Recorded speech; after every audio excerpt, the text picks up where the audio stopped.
for instructions. Mayor Pro Tem Andriotta will be giving the invocation, and Mayor Carlson will be giving the meeting immediately after. Thank you, Gwen. Good evening, everybody. Invocation is going to be a little different tonight. Just in the last couple days, our community has lost two great people. Aldo Panesci and Chief Richard Moore both have passed away. And if you didn't know Aldo was known to many. He was very involved in all aspects of Placer County, did a lot of volunteer work, ran many great organizations, helped a lot of candidates and many, many things. And he will be greatly missed. Chief Richard Moore was a retired police chief who had moved to Lincoln many years ago and been a great volunteer and just a wonderful person in our community. And he passed away very recently as well. And so I would like to ask for a moment of silence for both of them, and then I will pray for their families.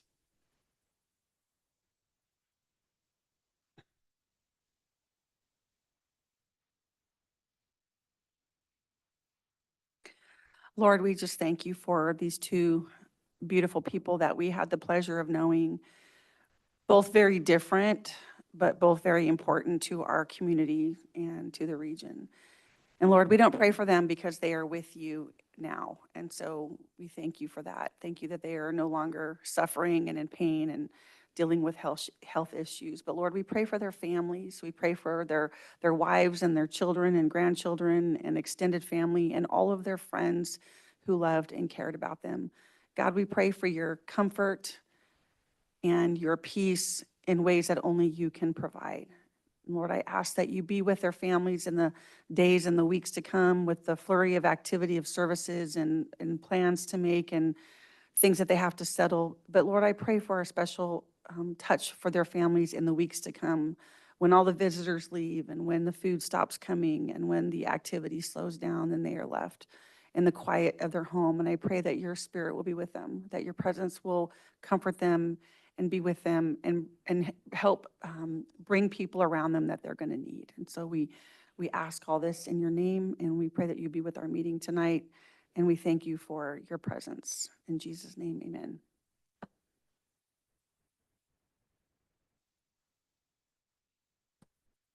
Call to order for the City of Lincoln, the regular meeting of the City Council, Lincoln Redevelopment Successor Agency, and Lincoln Public Financing Authority for May 28th, 2024. Would you please call the roll, Clerk? Yes, Mayor, thank you. Councilmember Andriotta. Here. Councilmember Brown. Here. Councilmember Joyner. Here. Councilmember Lauritsen. Here. And Mayor Carlson. Here. Would the council please report out from closed session? Thank you, Mayor. There is no reportable action. Okay. Next item on the agenda is the Pledge of Allegiance.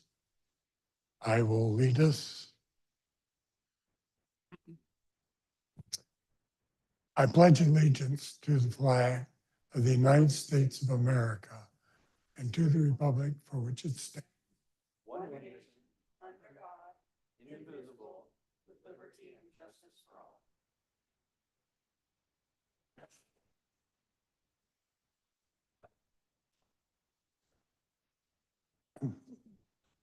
This is the part of the agenda where we do ask for modifications. Does anyone on staff or the council wish to modify our existing agenda? Seeing none, move on to presentations. First presentation is from the Placer County Mosquito and Vector Control District with their annual update.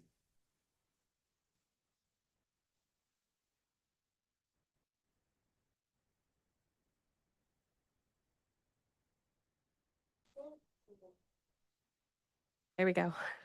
Good evening, Council. It's great to see all of you. My name is Megan Lovano. I'm the Public Information Officer from the Placer Mosquito and Vector Control District.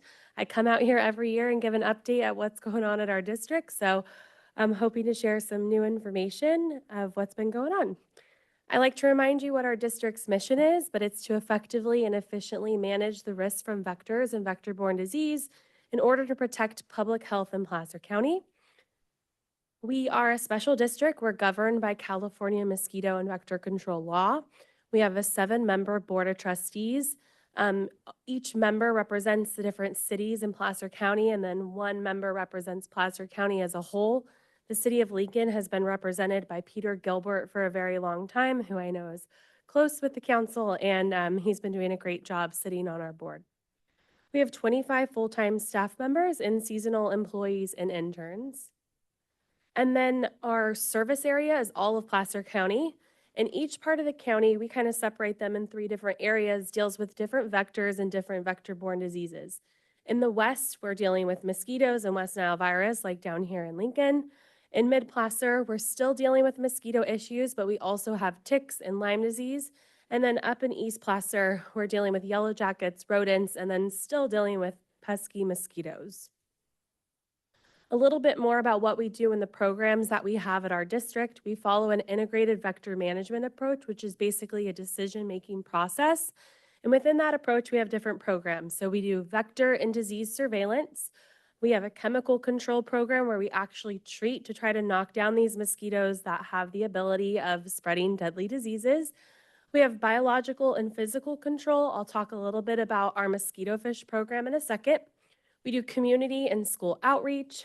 We have a technology and innovation program. We use a drone to make larval treatments here in Lincoln now too. And then we do applied research. So we try to make our programs better. In April, we received 142 service requests from the public. We have a public reporting program where if anyone in the public is dealing with an unusual mosquito issue, they have standing water on their property that they'd like to have inspected, they want to report their neighbor's green swimming pool, or even dead birds, ticks, and any other issues they're dealing with that falls within our activities, we'll actually send a technician out to their property. They'll do an inspection and they'll report back to that community member on what's going on and how either they can fix it or we can fix it. So we saw a lot of mosquito reports. That's pretty normal for this time of year where we're dealing with a lot of mosquito activity. And then standing water. In the spring is when a lot of people in the community reach out to us to get mosquito fish for their ponds, so that as we move into the summer months, those mosquito fish are ready to start eating the larvae off the top of their standing water to help limit the amount of adult mosquitoes. A little bit more about our mosquito fish program. A lot of people reach out to us about mosquito fish, probably more than anything. But we actually produce the mosquito fish at our facility in Roseville. They are preventative biological control, so they are a controlled application. So we can't just hand out mosquito fish to everybody, although that would be great. But if someone's interested in getting mosquito fish, or if they want to submit a service request, they can on our website, placermosquito.org/report. That takes you directly to the form to submit your information to have a technician come out. And our technicians, I think, are pretty quick at coming out and taking a look at people's properties and making appropriate applications or treatments, or giving advice on what they can do, which could be, hey, you need to dump out that kiddie pool in your backyard that's producing mosquitoes. So current mosquito activity right now in Lincoln, we are seeing what's called Aedes syriensis. This is the tree hole mosquito, western tree hole mosquito. So if there are trees with holes in it that fill with water, those mosquitoes are actually developing out of those filled tree holes. Our technicians will come out and do treatments as needed. They don't spread disease to people, the mosquitoes, Aedes syriensis, but they do spread dog heartworm. So if your pets are protected for heartworm, the likelihood of them getting heartworm is very unlikely, but it's really important to take care of those tree holes and the mosquitoes that come from them. I talked with our director of our lab, and she was saying that in Lincoln, we have a very diverse species of mosquitoes. So just in different diverse water habitats that are throughout Lincoln, we're seeing a lot of different species. So just some food for thought. West Nile virus. So we do have Culex tarsalis in Lincoln, which is the mosquito that can spread West Nile virus. We usually detect West Nile virus in the county in either late June, early July. We haven't detected it yet. It's West Nile virus is a disease spread from mosquitoes, from birds to mosquitoes, mosquitoes to birds, and then from mosquitoes to either people or horses. There's no vaccine for people, there is for horses, but there are ways that we can protect ourselves from getting this disease. Last year in Placer County, at the end of the season, these are some of the numbers associated with West Nile virus in our county. There was 1 human death, 6 human cases, 44 positive dead birds, 177 mosquito samples, and then aside from West Nile virus, we did detect St. Louis encephalitis in a mosquito for the first time since 2017. Unusual, but that was only 1 detection, so that's something that we like to see. And then statewide for this year, West Nile virus, there are 0 deaths, 0 human cases, but there's been 15 positive dead birds found in California. And then this number updated as of yesterday is actually there's been 12 mosquito samples. Another issue we're dealing with are invasive Aedes mosquitoes. So these mosquitoes are not native to California. They have the ability to spread diseases like Zika, dengue, chikungunya, and yellow fever. We have found them throughout Roseville since 2019. So this is just a detection history of where we're finding them. As of right now, they're very in isolated Roseville neighborhoods. That's how we want to keep it, but these mosquitoes throughout California have continued to spread and proliferate in other parts. They need really small amounts of water to develop. So some of these photos are actual photos of where we found eggs in Roseville. You can see we're talking about water in the bottom of a watering pot. And then a fountain that hasn't been used. They actually were developing in there. So they're very hard to find, they're very hard to treat, and they're very hard to knock down. We're continuing to monitor them, try to trap them and treat them as quickly as we can so that we don't have the same issue here that they're having in Southern California, where it's hard to go outside, period, because of these mosquitoes. So how to protect yourself from mosquito bites, this is really important. You want to get rid of all standing water, especially as we head into the summer months. You want to use an EPA registered mosquito repellent. So this just isn't any repellent that you could pick up at the store, but these are repellents that have ingredients like DEET, picaridin, or IR 3535.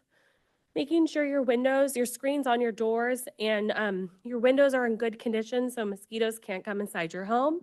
And then also knowing who we are. So if you have questions, you have concerns, you know to reach out to your local mosquito district. Our website is a wealth of information, placermosquito.org. If you go to prevent, you can find out ways to protect yourself, but you could also just go to our website and get ongoing updates about what's going on in our district.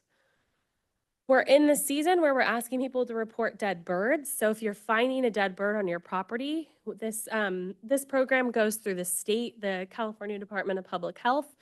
You're going to call either 1-877-WNV-BIRD or just visit their website, westnile.ca.gov, and it'll give you directions on how to report that bird.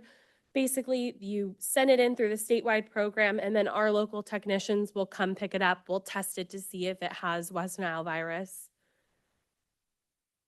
And then one other point to make is May is Lyme Disease Awareness Month. I know we're towards the end of the month. Placer County last year made a proclamation that moving forward, May is Lyme Disease Awareness Month. We do have a tick that spreads Lyme disease in Placer County. That's the Western black-legged tick, Ixodes pacificus. We find it up in the foothills every year.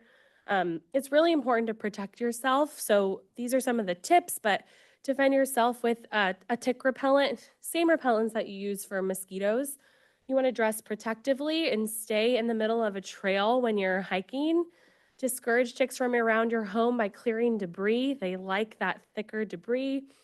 Do regular tick checks after being on a hike or out in a tick habitat, especially for your pets too. And I live in Roseville, and just walking down the street, our dog picked up a tick, not a Western black-legged tick, but a different tick, and they're everywhere. So it's important. to do tick checks. And then also you want to detach the tick as quickly as you can if it is attached to you or your pets. And that will help limit the transmission rate of Lyme disease. Really important, sign up for our emails. We send out monthly emails, and then as we get into the summer months and start making treatments, we send out treatment notifications of either aerial treatments where we're sending a plane out to do treatments, or ground-based treatments where we're treating for adult mosquitoes. placermosquito.org/treatment updates. Really important. We got a lot of calls from Lincoln last year. We did an aerial treatment. It was the first one in a long time in the city of Lincoln. They were calling police, they were calling fire. So I would love if a lot of people signed up to get these notifications. We want to make sure they know what we're doing, when we're doing it, so that they could take whatever precautions they'd like. So again, placermosquito.org, you'll see a button to sign up for treatment updates. And that's it for me. I'm open to taking questions. Do any council members have questions or comments? No, just thank you. Your presentations are always really great, very thorough. Okay, did I hear you just say that people in Lincoln were calling police and fire over mosquitoes? So last season, we did send a plane, Oh, one of okay. our planes to treat for adult mosquitoes. We had a Yes. really high amount of West Nile virus mosquitoes coming from this area near the Lincoln Airport, and it was a low-flying plane. Oh, they were- We haven't done it in a few They years. were calling about the plane. They're Okay. calling about the plane, wanted to know who's sending the plane. And so we were answering questions in a lot of neighborhood groups of, it's us, it's mosquito. And so I think that helped people once they realized it was us and what we were doing. So yeah, yeah, no appreciate it. problem. No other questions? I always look forward to this presentation. Thank you. A lot of information, and sometimes it scares the hell out of me. But you do a great job. It's a very efficiently run organization. So Great. thank you for your Thank service. you. Thank you so much.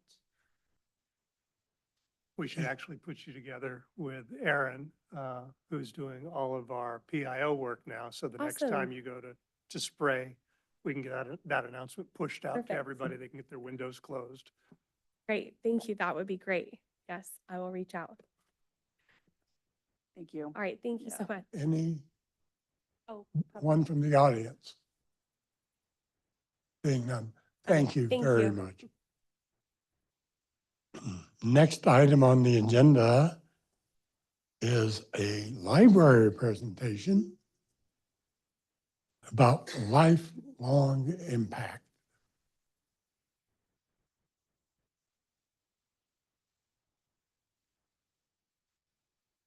Hello, everyone. Am I still on? This is good? Perfect. All right. Thank you so much for giving me some time today. Mayor Carlos Kent, council members, my fellow staff, residents of Lincoln. I'm Catherine Hunt, your Director of Library Services. And I do want to talk a little bit about what over 4 decades of research has shown us the impact of lifelong reading is both on our youth and as we get older, how access to books outside of school in the home encourages reading and increases those impacts, and what us as your public library with our partners are doing to ensure that all the youth in our community have access to those resources and have that foundation to succeed. So to summarize a very long list of research, we know that reading, particularly reading widely, a wide variety of materials, regularly, and for enjoyment is linked to a lot of positive impacts. I have citations at the end for all of this, but perhaps most unsurprisingly, reading like this increases literacy. That's the ability to use written language, mathematical concepts, and information technology to solve the problems of everyday life. Also increases reading fluency. We see regular reading is correlated to higher educational achievement, completing more years more successfully. And then that is reading, and that educational attainment is linked to better lifelong employment prospects and higher salaries and earnings over life. So major educational and economic impacts from this. We also know reading fiction builds empathy, builds the ability to interact with people who see and experience the world differently from us, and builds problem-solving skills by having practiced viewing problems and situations from other perspectives. Decreases symptoms of depression and anxiety in studies, increases cognitive function throughout life, can prevent cognitive decline as we get older by maintaining a regular reading practice. And then finally, it has physical health implications. It decreases stress. We know stress is incredibly toxic to our bodies, particularly long-term constant stress. But there's actually been a number of studies that show that people who read regularly have better health outcomes coming out of conditions with 2-year or less, basically, mortality predictions, that they live longer. Some of that is just a lot of health information is complicated written information, and having those literacy skills, that comfort, allows people to advocate and take care of themselves better. So reading is really good for you. It makes you healthier, it makes you happier, it helps you live longer, and it allows you to more meaningfully engage in your life, your community, your school, and your jobs while you're doing that. These are all things that, at least in library land, we really want for everyone in Lincoln, and I think everyone here agrees. Access to books, particularly outside of school, and I say that because our schools are so incredibly good about connecting children to books and resources, that they level a lot of the playing field in terms of economic difference. But access to books outside of school is where we see a lot of the impact and the gap for students who particularly have more economic challenges or whose parents have not achieved as much educational attainment. Access to books is correlated to major impacts in student achievement and literacy. Adolescents who recall growing up with large home libraries complete, on average, 3 more years of school than their peers who grew up with no books. We do say peers, we're talking about 2 students who come from similar backgrounds, have similar challenges or advantages, that books make that difference to achieve, to be able to achieve more schooling. We also see when we look at adults who left school in 9th grade and grew up with large home libraries test with average literacy on standard literacy tests. That's the same skill level that college graduates who grew up without books test on those standard literacy tests. Again, those abilities to use written language, math, and information technology to solve the problems of everyday life. So having books when you're a teenager, recalling growing up around books, can improve school performance and buffer the impact of not being able to complete as much schooling throughout one's life. And I do want to say this is correlation, not causation. And some of the things that people have been investigating about where this correlation is, a big question that they've been trying to answer in these studies is, are books simply another indicator of economic status? AKA, is the real impact here a driver that we know exists for students, which is the more economically secure your family is, the better you are likely to do in school. So does it matter if your family has a certain amount of money that they spend it on books, or are they just another wealth indicator? And what the studies show is it matters dramatically if they spend it on books. And we think there's a couple reasons for that. One is talking about kind of a benevolent cycle of reading. If you want to read, you're going to read more. That seems logical. The more you read, the better you'll be at reading. We like to do what we're good at, so we want to read more. And this continues on and on. We know that young people from studies have an increased intrinsic desire to read when they have books at home, when they have books that they feel are their own, and when they have books that they get to choose themselves. So building home libraries with permanent books is one way to increase that intrinsic desire to read, and creating and supporting recreational reading that's self-directed builds that intrinsic desire to read. We also know you can't read what isn't there. So if we're talking about students who really don't have books at home, having access to books outside of school is critical for any of this reading to happen, regardless of that intrinsic desire. You can't read what isn't there. The final piece that we talk a little bit with this that we think having books in the home indicates is what the scholars or the researchers call scholarly culture. It basically means that it's a home that values learning and literacy and reading. That if your family has invested time acquiring, money quite possibly acquiring, and space storing books, it indicates something about what your family values. They're symbols to the youth who are growing up in there that these things matter. These are often households where adults read, modeling behavior, and we think where you might also have literacy practices like bedtime story time and reading together as a family and visits to your local public library on a regular basis. But when we're looking at the number of books, we are looking at literally the number of books when we're looking at these correlation studies. And what we find is that 80 books tends to be correlated to average literacy. That's about 2 to 3 shelves when you average out the different thicknesses of youth through to adult books. It's not an astronomical number. We do know that for students, for young people who have fewer books at home, each book matters more. It makes a bigger impact. Once you hit about 350 in your home library, your literacy skills aren't increasing appreciably with each book. So from 0 tends to be correlated to below average literacy, 80 we're at average, and as we get to 100 and 350, we're really maximizing that impact. So what is the library doing to help get to where all of our youth when they grow up can say, I remember growing up that I had 80 or more books at home. I had 3 or more shelves full of books at home. And one is building home libraries, literally giving books to youth that are theirs to keep for good.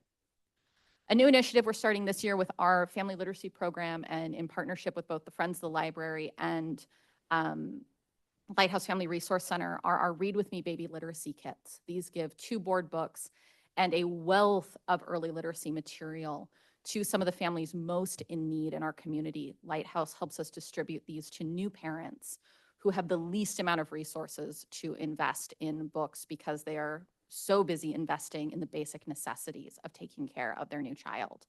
So starting from day 1, these families can have literacy tools, can build those home libraries from the ground up. Our smiling faces in this slide are first graders who are receiving books from Read Across Lincoln. This is a program where we give over 700 copies of books to first graders throughout Lincoln, along with a library visit. We also give out up to 6 books per youth reader in our summer reading program, which starts June 1st if you're not registered. We do similar reading challenges where youth can read and complete learning activities and earn more books to take home throughout the year. We give out free books at 12 Bridges High and Lincoln High every year in October as part of Teen Book Day during our Teentober celebration. We do annual events like Fairy Tale Day, Dinotober, fun events to bring families in, and guess what? They get to leave not just with books they check out, but with permanent books for their home library. Beyond home libraries, we also believe in increasing access to the collections. If you regularly have a shelf full of library books, if that is an every week part of your family's practice, with how the survey questions are asked about how people remember books, it's a very good implication that those would count toward kind of that correlation of book literacy. Plus, we know coming to the library is a literacy building activity. It shows value. It builds a literacy practice in with the family. We have currently in the library over 36,000 physical books just for youth. We have over 100,000 items if you count all our materials for all ages, plus well over 1 million titles available digitally. Reading widely, particularly for youth, matters. Reading different types of books, different characters, all kinds of different language that's being used matters and builds that skill. And it's much easier to do that when you've got 36,000 books waiting for your kid to walk through and work with you and our staff and anyone else who's invested in them to find the right books for them at that moment. To increase that access, we're moving forward with one of the approved CIP projects for this current budget cycle, which is our library hold lockers, which are Amazon lockers for your library holds. They provide 24/7 access to requested library materials. We've entered into a contract for this. We anticipate them being online in the fall of this year. And we're looking to put one outside the 12 Bridges location. That's going to expand basically the hours access to materials at that site, as well as we're looking at one at the community center to bring that much more closer into downtown and very close to our communities that when we look at census data are the least likely to have vehicular access out to the 12 Bridges site, who really are working on foot and on bike and serving that community. And so through that, encouraging that wide reading, making that more accessible to residents throughout our city. And the last bit is how we promote literacy at home. And we do that through a large number of programs. Our Family Storytime and Mother Goose on the Loose demonstrate literacy building activities to enhance home story time and encourage that. Our adult and family literacy program works one-on-one with adults to build their literacy skills, and particularly in family literacy, builds home libraries. We have a lot of books to give out through that program, but helps those adults who struggle with their reading gain the skills they need to build literacy at home. Those Read With Me Baby Literacy Kits and Read Across Lincoln, we don't just hand out books, we hand out a ton of literacy material tips, tricks, fun things to do at home that all maximize the value of that material. And then finally, summer reading. Summer reading for all ages builds literacy. You have to read books to earn books. But particularly, I wanted to emphasize adults because we often think that this is a program for children. But when our adults engage in our adult program, again, we are doing one of the most powerful things we can do to encourage reading, which is modeling it for the youth in our lives and in our families. And I'd be remiss to not plug our partners, the Friends of Lincoln Public Library. Every single book we give away that becomes part of a permanent home library is paid for by the Friends of the Library. That is 100% through their funding. They're matching the city's funding for our book lockers, allowing us to do 2 locations, and they dedicate thousands of dollars every year to support all of our programming that is in person and the materials that go home. So that is made possible in large part through their generosity.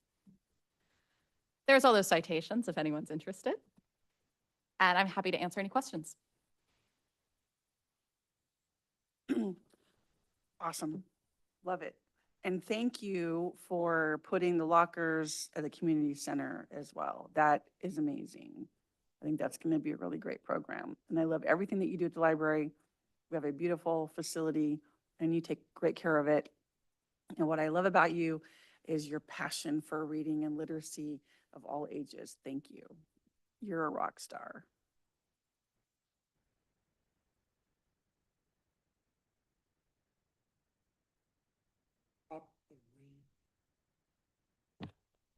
Question, did you drop read to a dog?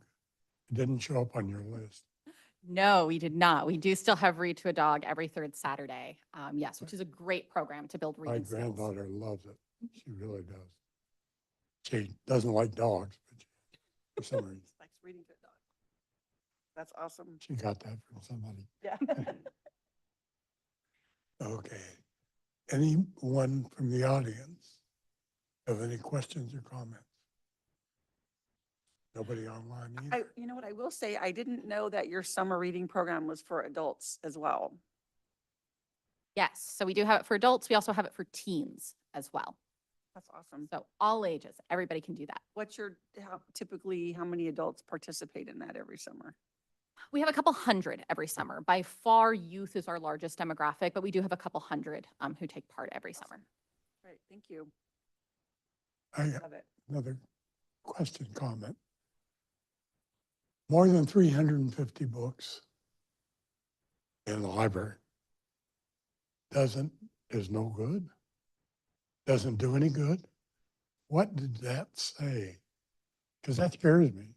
I mean, What we see is that what the studies show, I should say, is that there is no significant change in fundamental literacy skills.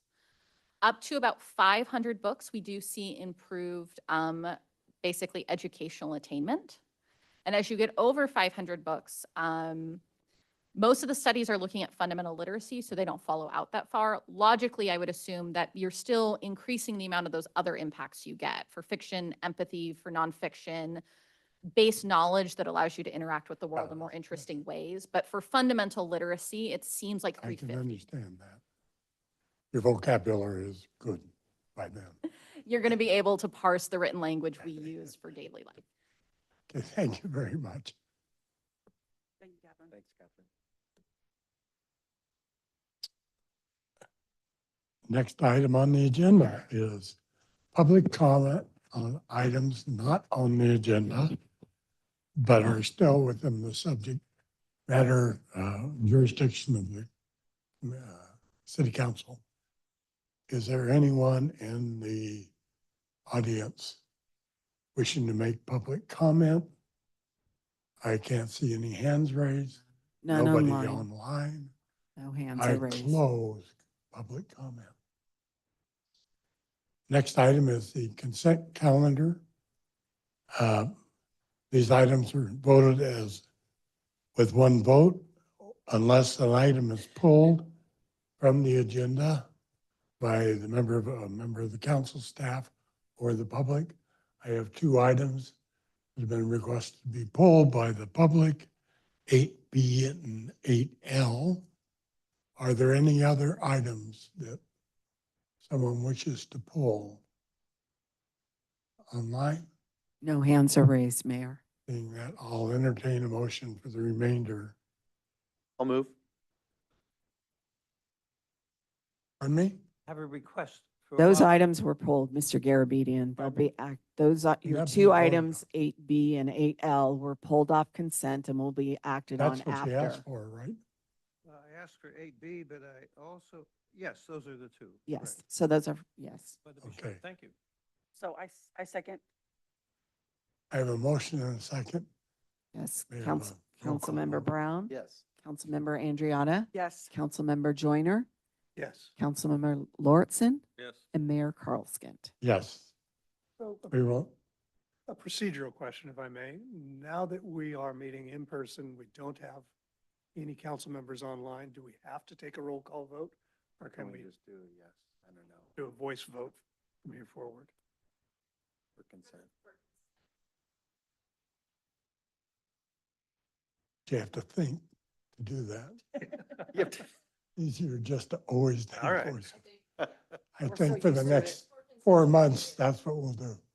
Anyway, I had a request to pull item 8B by Mr. Garabedian. Do you have a question that can be answered, or do you want a full presentation?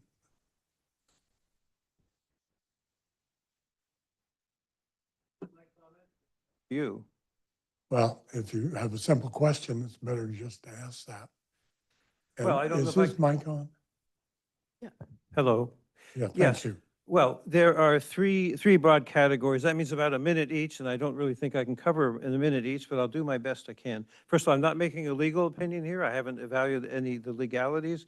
I'm talking about democracy here. The key thing, I think, is to have people on the ballot. There's a provision you're talking about doing which would allow people off the ballot. And I don't think that should be allowed unless, say, maybe there's a national emergency or something like that. That, There is, sorry? Oh, wait, maybe I'm talking about 8L? No? Yes, No, I would just like to clarify for Mr. Garabedian that the item 8B is actually approving the names of the candidates going on the ballot for the election. right, but I'm talking about the provision in it. Well, I'll get to that. I think that,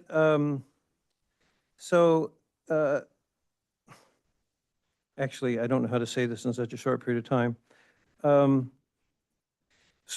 Names should be, the provision that would allow people to be taken off the ballot if there's no one else running, if there's only one person running. I mean, that's the fundamental problem.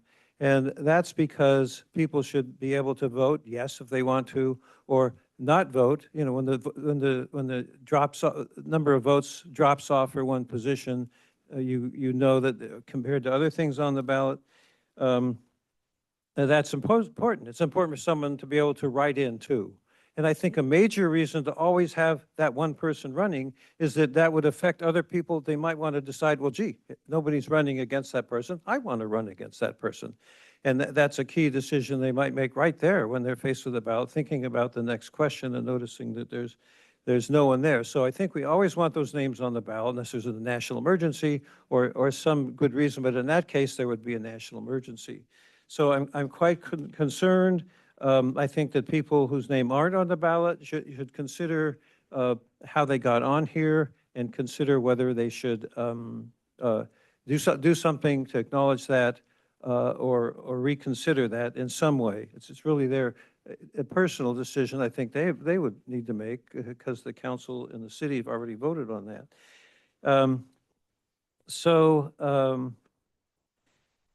I would like a presentation about this, about this item 8B. That I think that would be helpful. And I can't emphasize enough that democracy I is I will have the about clerk, people being on the ballot. We don't have a democracy if people aren't on the ballot who want to I- get that position. I will have the clerk give her presentation, which will not address your questions at all. It's not the first time you said I'm irrelevant, Mr. Chairman. Thank you. Not the first time it's happened. Thank you, Mayor Carlskin. So as Christine said, this item is simply to state which seats are up in the November election, which those will be districts 3, 4, and 5 council member seats, as well as the city treasurer, which is elected at large. So Mr. Garabedian, I believe, was speaking in an instant which is allowed by the election code, which did take place at our last election, where we did not have more than two qualified candidates for 2 seats. And in that instance, the election code allows you to cancel the election. At this point, the filing period will begin in July. And so this is just simply to notify Placer County that we would like to consolidate our election with the county, and those are the seats that are open. So we are not doing anything as far as the election, canceling it, or anything else. It's just simply to notify Placer County that we do want to consolidate our election with them. Gwen, just for clarification, you accidentally said more than 2 candidates for 2 seats. It's more than 1 candidate. Correct. I apologize. Yes. Okay. Any further discussion? Seeing none, I'll accept the motion. I move approval for item 8B. I'll second. Councilmember Andriotta, Yes. Councilmember Brown, Yes. Councilmember Joyner, Yes. Councilmember Lauritsen, Yes. and Mayor Carlskin. Yes. Next item that was pulled, second item by Mr. Garabedian, is 8L. Again, Mr. Garabedian, do you want a presentation? Or do you have a question? A question or two. The main question is if the work program, it looks like it goes over several years, if this is going to include making a stormwater map for the city. As far as I know, the city does not have a stormwater map, which is very surprising. Rockland, for instance, does, and it's all online. And there are problems where I lived on next to Joyner, south side of Joyner Park, and that canal that got filled up to the brim and overflowed a little bit a couple of times while I was living there. And it goes through the under Joyner, under the parkway. And you can see the other side is flooded too. So, there was one time very early in the season where Markham Ravine was actually dry and there was a rabbit or something in there. So somehow that sounds like that impossible, but it looked like it was cut off somehow. But there's quite a problem where that enters Joyner Parkway. There's a sewer sign that says that it's part of the stormwater system, but it obviously doesn't work properly. And so the fundamental question is this going to lead to the city getting a stormwater map and being able to manage the problems in it that are pretty serious? Thank you. Thank you. Can you answer that question? Can I speak to that? We have a stormwater map online in the GIS portal. If you go to our homepage and you go to Business and Development, you go to Maps and Data, you can enter our GIS portal, and there is a stormwater facilities map dedicated only to storm. And the only thing I'd add the only thing I'd add is that this contract with Larry Walker and Associates is, first of all, Larry Walker and Associates has been doing storm work for, seems like most of the cities in California, at least the ones I've been around, for a really long time. They're very good at that work.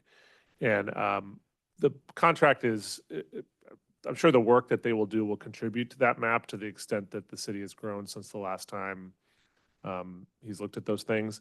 But really what it's for is for permitting assistance and making sure that all the rules we need to follow, which are becoming more and more specific and difficult, are being followed, and we have a plan to get them completed. I think a more specific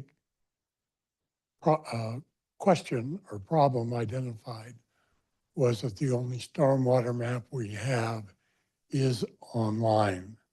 I thought I heard Mr. Garabedian mention that as a problem. Is that true? Is that what you said? No, I've asked in the past and I've been told there was not a map. So Okay. I'm learning for the first time that there is a stormwater map. I don't know what it is. I look forward to taking a look at it. What she did.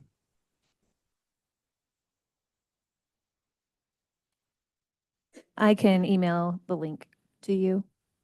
Email the link. Thank you. No further discussion, questions on the item? I'll entertain a motion. I'll move for 8L. I'll second. Thank you. Councilmember Brown, Yes. Councilmember Andriotta, Yes. Councilmember Joyner, Yes. Councilmember Lauritsen, Yes. and Mayor Carlskint. Yes. Next item on the agenda is public hearings. 9A, conduct a public hearing and adopt resolution 2024-108, approving the annual inflationary increases to public facility element fees. Presentation. That better? Yeah. Yes, thank you very much. Appreciate the opportunity to present this to you. We are proposing a public hearing and a resolution approving the annual inflationary increase for our source water connection fees. We have two components to those fees. It's a regulated and unregulated, depending upon where you reside within the city. The regulated capacity connection fee is proposed to be, or is subject to a annual adjustment based on the San Francisco Construction Cost Index, and that is for the 12-month period beginning April 1st. As opposed to the unregulated, it is a fee that's basically a pass-through fee from PCWA, and it is based on the latest PCWA published rate for Zone 6. So with that information, we calculated the fees for this year, and again, this is an annual adjustment. Last presentation that you received was last May on the same subject here. And the findings we found were for the regulated capacity. It is an increase of 1.13%. That moves it from $15.85 a gallon to $16.03 a gallon. And the unregulated capacity would be a 0.05% increase, and that moves it from $19.83 a gallon to $19.84 a gallon. And with that, I'm happy to answer any questions. Anyone on the council have a question? I don't have a question, but I think it might be important for the folks at home who just heard those dollar amounts to those gallons, that we make it clear this is a connection fee. This is a connection fee, yes, this is one of our, there's two components to our connection fees, and this is one of those components. It is the source connection fee. Right, It is not connected to a rate. This is for connecting to the system here in Lincoln. Thank you. Good point. Good point. No further No questions? Thank you. I'll open a public hearing. Any member of the public wish to make testimony? Online? No hands are raised, Mayor. I will close the public hearing. Move approval of the item. Second. I have a motion in a second. Yes, thank you. Councilmember Joyner, Yes. Councilmember Andriotta, Yes. Councilmember Brown, Yes. Councilmember Lauritsen, Yes. and Mayor Carlskint. Yes. That ends public hearings. Next item on the agenda is general business. Item 10A, receive information from PFM Financial Advisors, LLC, on the option for financing.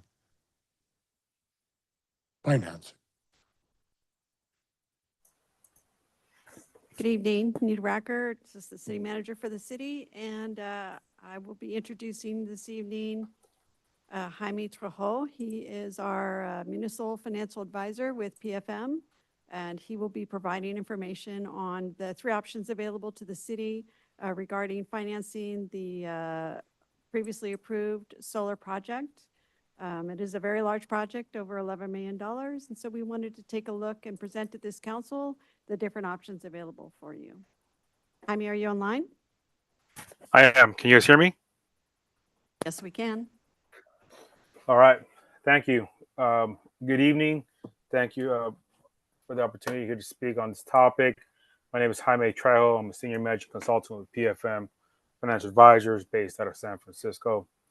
And the city asked me to speak on the three kind of options to finance the approximately $11 million in solar projects. We can skip to the next slide. I don't believe I have the ability to do that. The three general options. The second option is to get issue or purchase. Jaime, you're breaking up just a bit. That's a private placement. Can you Is it turn, better? Jaime, can you try turning your camera off and see if that helps with the audio? Okay, can you guys hear me now? Yeah. That's better. Could you go ahead and start over with the three options? We missed everything you said related to this slide.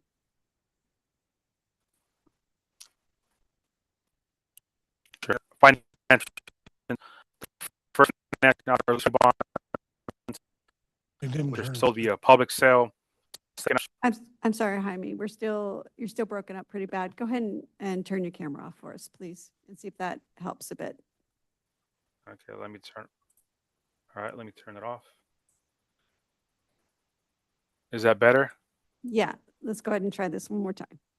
All right. Apologize for that. So the three options, financing options to purchase the energy efficient equipment.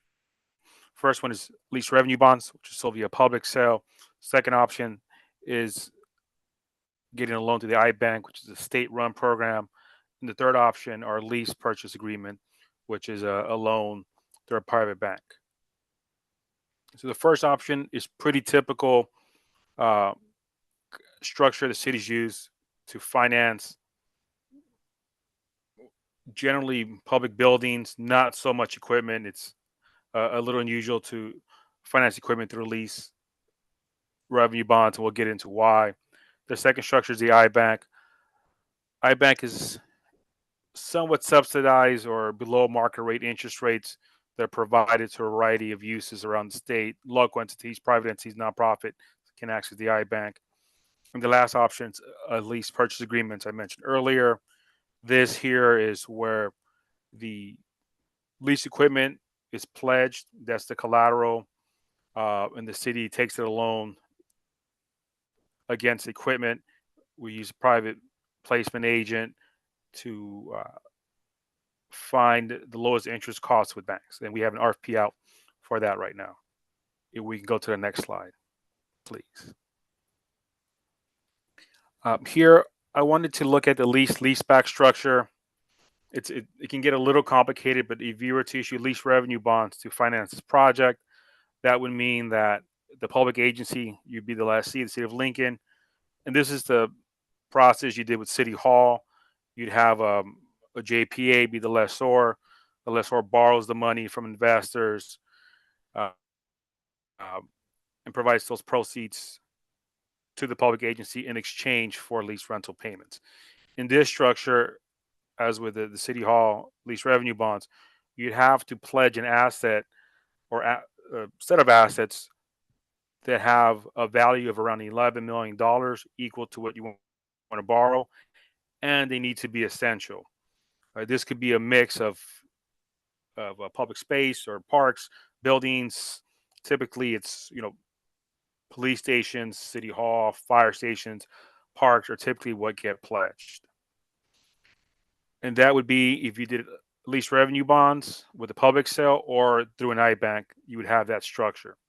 The difference with a lease purchase agreement with the private loan is the public agency would be the lessee and the lessor would be the bank. The bank would lend you the money and you make lease rental payments to the bank in exchange for the equipment.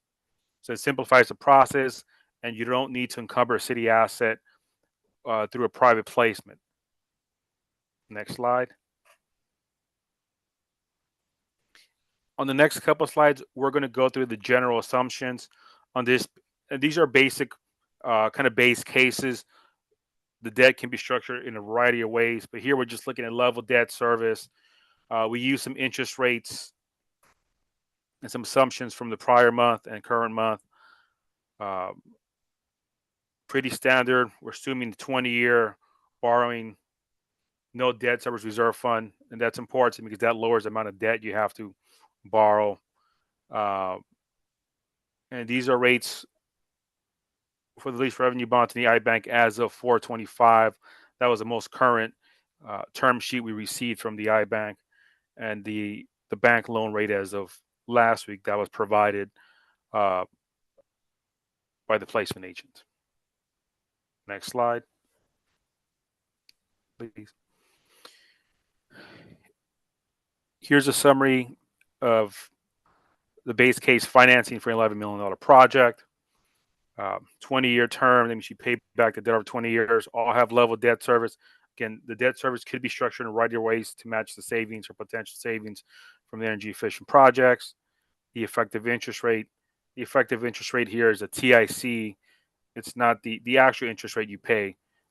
For example, in the bonds, the interest rate you pay is 5%, but the bonds can be sold at a premium, so the TIC ends up being around 4%. The average annual debt service for the three options you see in the fourth line down for lease revenue bonds, the average annual debt service about $820,000, about $827,000 for an iBank, and slightly more, around $957,000 for bank loan private placement. And it's higher, not just because the effective interest rate is higher, it's because you have to capitalize interest for a certain amount of time, meaning with this lease structure, with the bank loan private placement, you can't really start paying back debt service out of pocket until the facilities are up and running. The one caveat here is this does not include a potential prepayment of the amount of money you're going to borrow through money you can receive from the Inflation Reduction Act. The city estimates it's going to receive about $2.4, $2.5 million as a reimbursement for these projects from the federal government. That's going to come a couple years down the line. So, for example, in the lease revenue bonds and the bank loan, the city can structure the debt in a way where we can prepay the bonds or the debt back early with the $2.5 million, and that would reduce the annual debt service moving forward. The iBank does not provide that opportunity. So all these can be refunded in 10 years, but with the lease revenue bond and the bank loan, we can pay off a portion of the debt earlier with the money received from the Inflation Reduction Act. Next slide, please. This slide shows a timeline of the three options: the lease revenue bonds, iBank loan, and a bank loan. Standard process for lease revenue bonds is about 3 months. iBank loan is about 4 to 6 months. There's a little bit more back and forth with the iBank, and a private loan is shorter at around 2 months, and it's shorter because we don't need a rating. We don't need to go to rating agencies. It's a quicker process and slightly cheaper process in terms of cost of issuance. Next slide. Next slide. And these next two slides just show market update. Just wanted to provide some information. It's a question we regularly get. You can see here in the top graph, the bars in gray show the average kind of interest rates for the yield curve over the past 40 plus years. The blue line indicates the historical average, and the green line indicates the current rate. So you can see in the front end of the curve, year 3 and before, we're kind of above average, and after 3 years, we're below average. And you can go to the next slide, please. Looking at the graph on the right-hand side, you can see there's a line here. There's two lines, actually. They somewhat overlap. Red and a yellow line. That's the interest rates for 5 year and 10 years. You see an uptick here in May of 2024. In the past week, rates have increased pretty significantly in the short end of the curve. Not as much you see here in the first year over 30 years in the blue and green bars. But although rates have increased recently, they're still, for the most part, below historical averages. And that concludes the presentation. It's meant to be an overview of your financing options, how interest rates look currently, and maybe some of the considerations when thinking about between the three options. Thank you.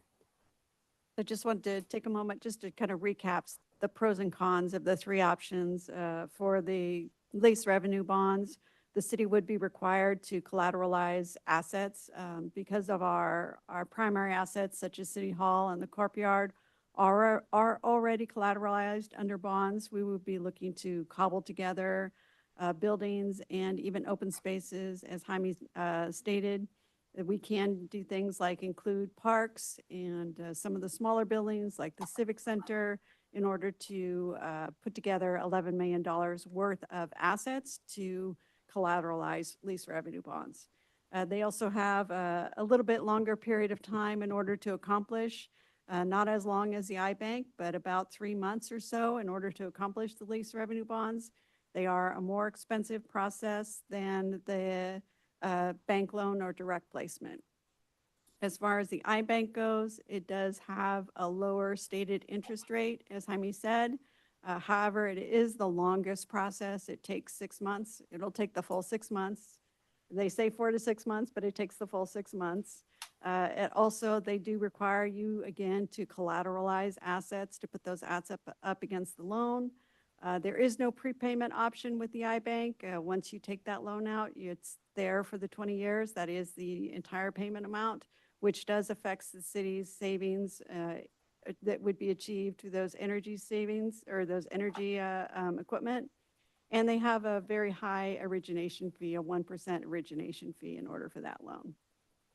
And the last option is the bank loan or a private payment placement loan. It does, of the three, have the highest interest rate, but you can see even with the highest interest rate that the payment ends it significantly higher than the other two. You are paying for the benefit of having a more flexible loan, of having a loan that can be accomplished in a lower period of time, and there is no collateralization of additional assets required. So the equipment that you're buying is the collateral for the loan.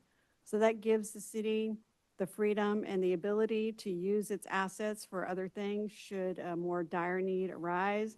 It also keeps the city from having to make the decision of putting a park up as collateral for a loan. I think that would leave a bad taste in the public's mouth of using open space as collateral for a loan for solar equipment. And with that, we are happy to answer any questions that you have. And if I could just add one more component just to kind of underscore the urgency of this. So we're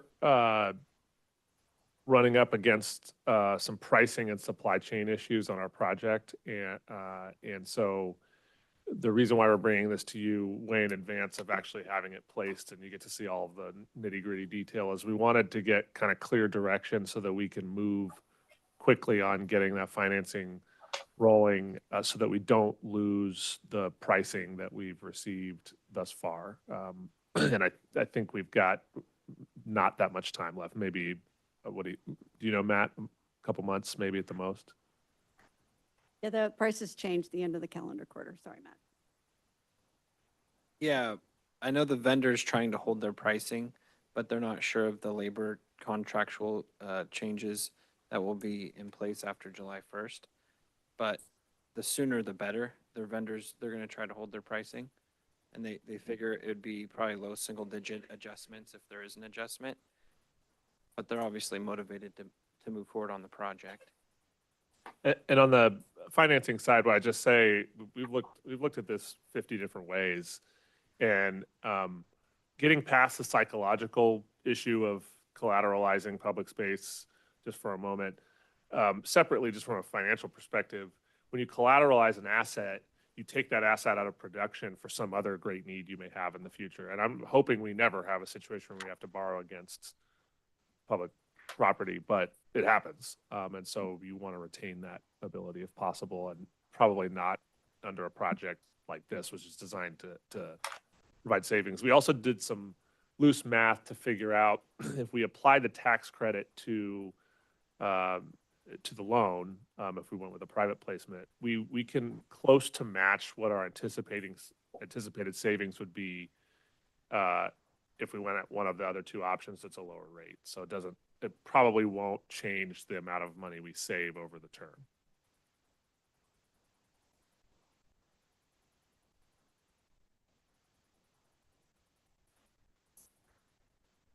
Yes, sir. We are open for questions. I would like to add, as far as the total dollar amount, the $11 million, that has about a 7% total contingency. And we did it, and we had some internal discussions. If we needed to eat into a little bit of the contingency, we'd probably be able to do that. So it's not that tight, but it's pretty tight, 7% contingency built into that $11 million. Based on our track record. Well, the upside is that someone else is responsible for making the project come in on time under budget. And that's, one of the reasons that we're using SiteLogic IQ is that they would hold the purse strings and hold the vendor accountable.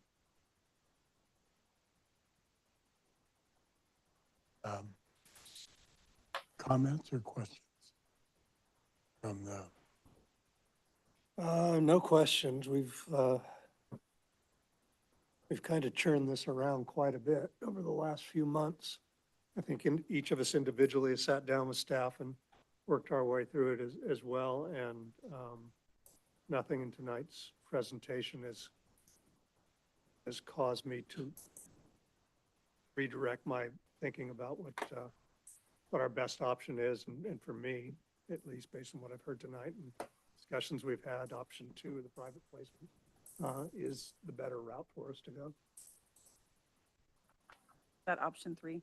option 3? Okay, it's option 2 in Look the at the staff chart. report, Oh, option in the 3 in the staff report. Oh, presentation. okay. Apologies for the confusion No, there. that's okay. I just want to make sure I'm, Yeah, I'm I staring. just want to make sure I'm tracking with you that Yeah, it's well, I okay. did the same thing, the Yes, slides. Okay. Keyword private. And I think our conversations always had this option being option 3, so. But here on my staff report, on my screen, it's option 2. Yeah, I agree. I don't have a lot of comment on that other than. Yeah. Well, time-wise, and I laughed at your comment about the iBank will take the full 6 months. I'm like, well, 'cause that's the state. Of course it will, right? Yes. But I'm not in favor of collateralizing our assets or our open space or anything like that. So basically, we're, paying the higher rate for the convenience of the time frame and saving our assets and all that. So that would be my vote. Mike, Bill? Any thoughts?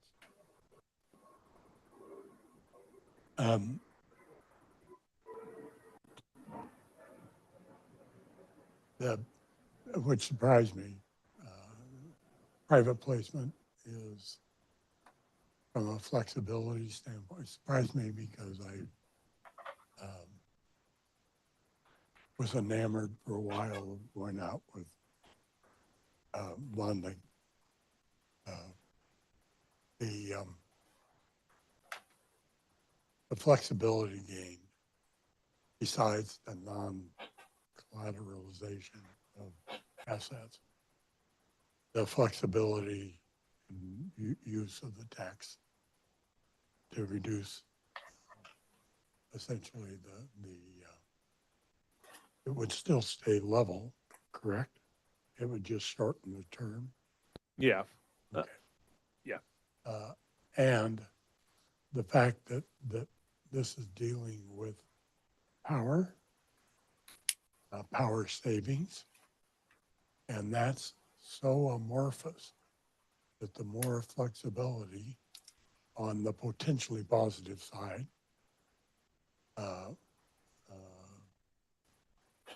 as far as what savings we actually can identify, certainly pushes me towards that. Well, and also just it was sort of wrapped into the presentation, but to me, the most important component is the ability to prepay principal, right? And so like if this council and future councils can be disciplined enough to take the delta between what you would have paid and what you're actually paying now with savings and not spend that money on, fun stuff, wrap it back into your debt service, you can get out in way under 20 years. You could probably get out in 10 years. Right. if you did it But right. you don't, but when we add the $2.5 million, Yep. it's on top of the 900K payment. Correct. Correct. Yeah. That's what I wanted. Oh, that's right. Yeah, it won't change the debt service. It doesn't change the payment because Yep. the payment's the same, it's the term shortens. Right. But that's just as good. It's this exact same concept as your home mortgage, unless you decided someday to refinance at a lower rate, then you could drop the payment. I think, Bill, if you Bill, do disagree, you- Bill, please speak up. Okay. The only other comment I would provide is that this is not the last bite of the apple, that we'll take the council's direction and return with the approval for the private placement loan, the first meeting in July. At that time, I believe that Director Medill will also bring forward the task orders for approval so that we can get moving shortly thereafter. I think it's clear you have direction to go that way. Thank you very much. Good presentation. Yes, thank you very much. Consensus enough, or you want to vote on Do you want public comment, sir? Does anyone in the public wish to make comments? We do have a few people online, but nobody has raised their hands. Okay. Oh, no public comment? Now, thank you. Good presentation as usual.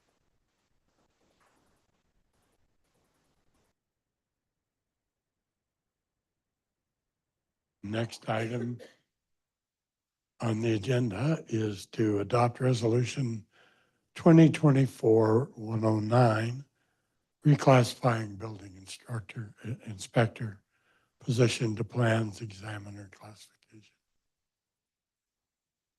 Good evening, Council. Presenting on my behalf is Claire True, the Human Resources Department's, one of their senior human resources analysts.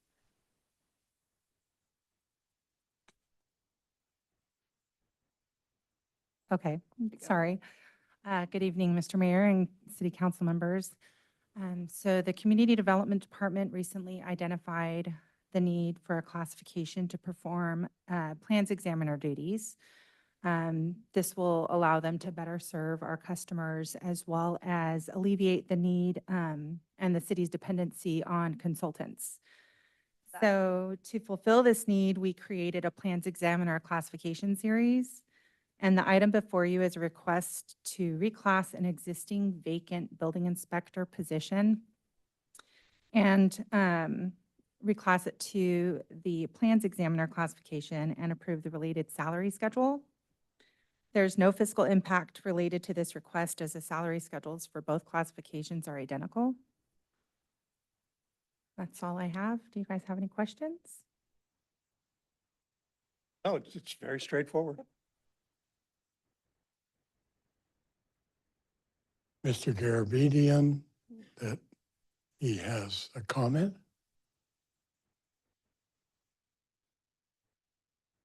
Thank you. No comment. A question, Mike Garabedian, Placer County Tomorrow, and specific to American Divide. The question is what the current building inspection personnel structure is and if and how this would change that. Thank you. Valid question. I can take that. We have 3 building inspectors currently, and we are classifying one of them into this plan examiner position.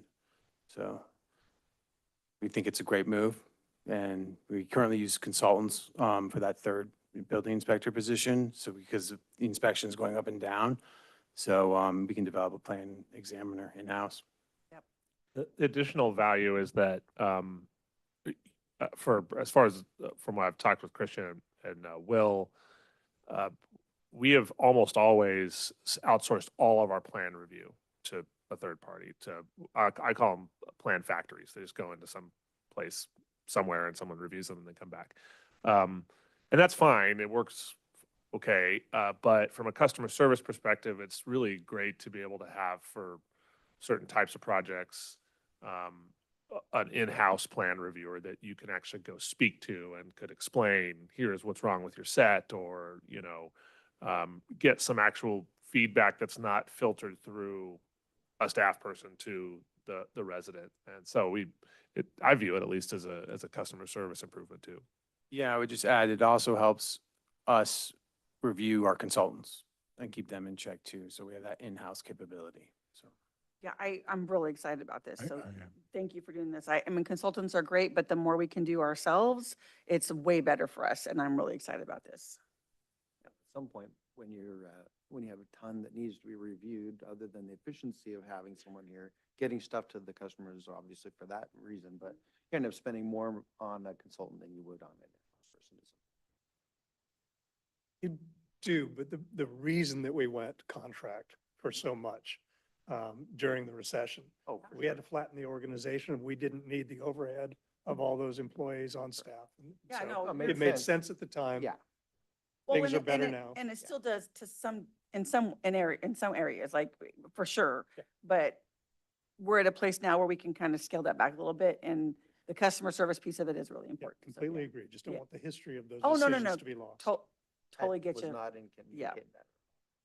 I would just add quickly too that this is one of the last HR moves. HR has been helping us out quite a bit with some positions and things like that. So this is really one of the final strategic things that we needed to do, so. Great, thank you.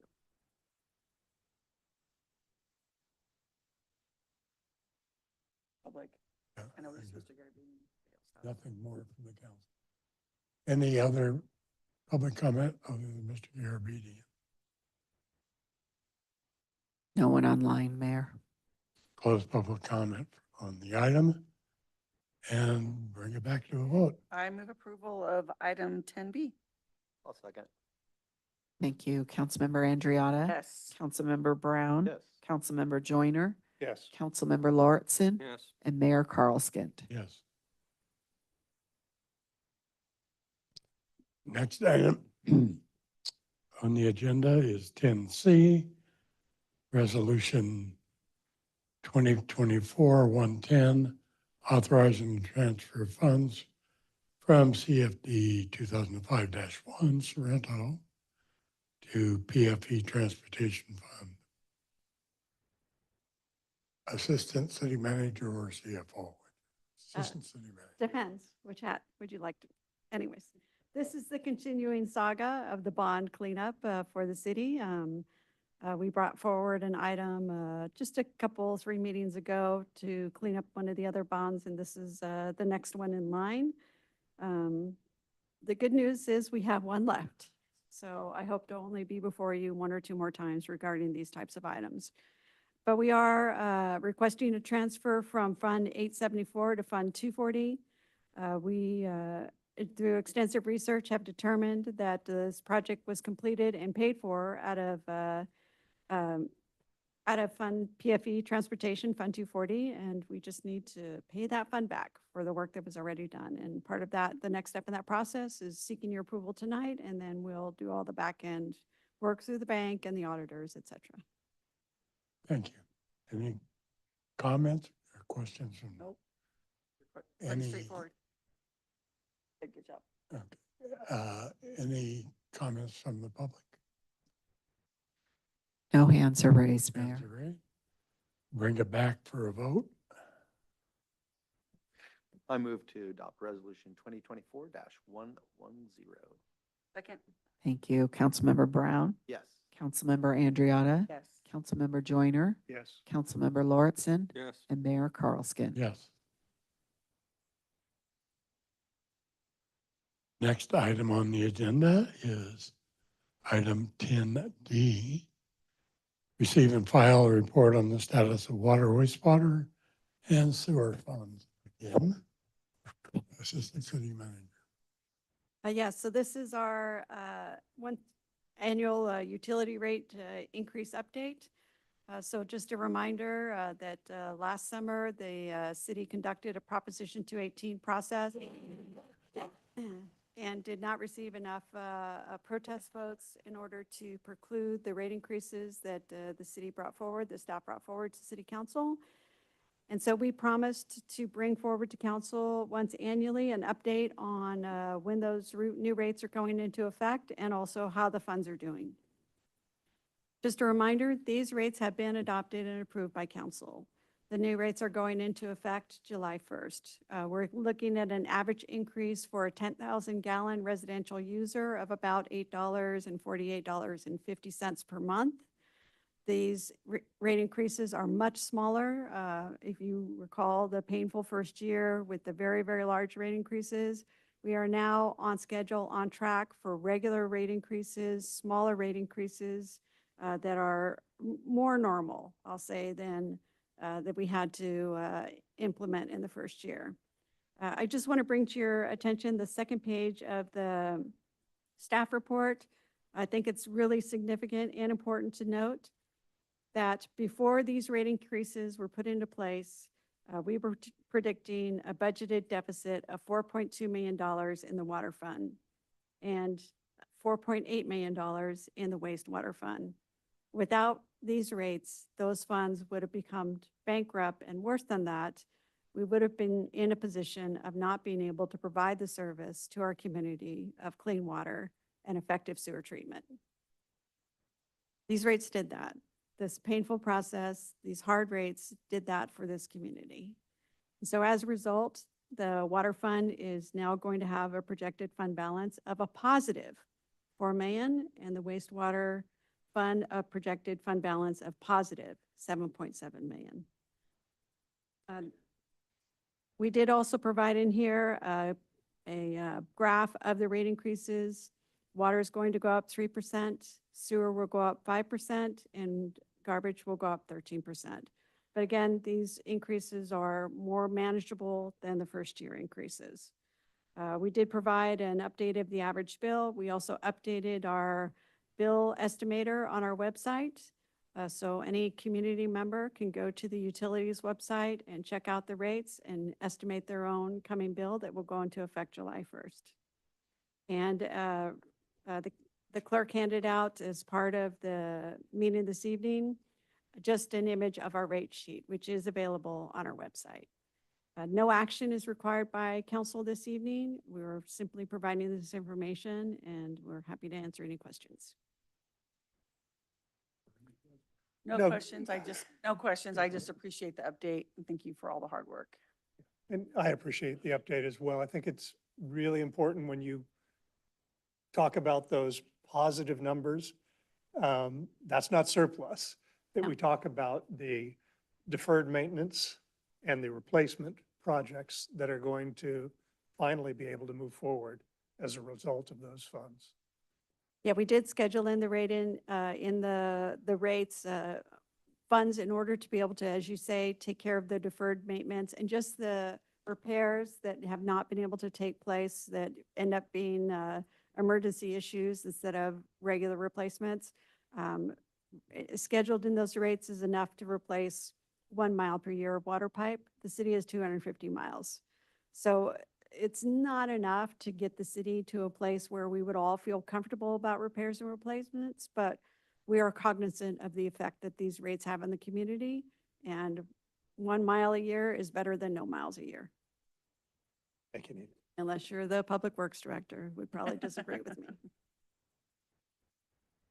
Okay, I did have one request comment from Mr. Garabedian.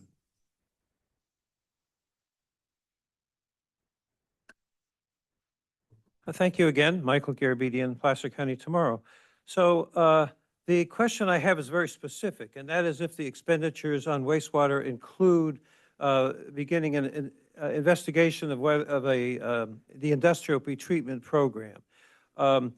When a sewer plant reaches 5 million gallons per day, as I'm sure Public Works knows, you're required to investigate the need and type of need for an industrial pretreatment program, which regulates certain organizations that discharge into the sewer system.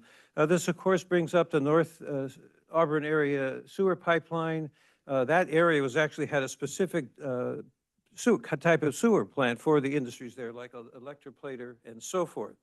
So the question is, is the city prepared to do that investigation and prepare for the need for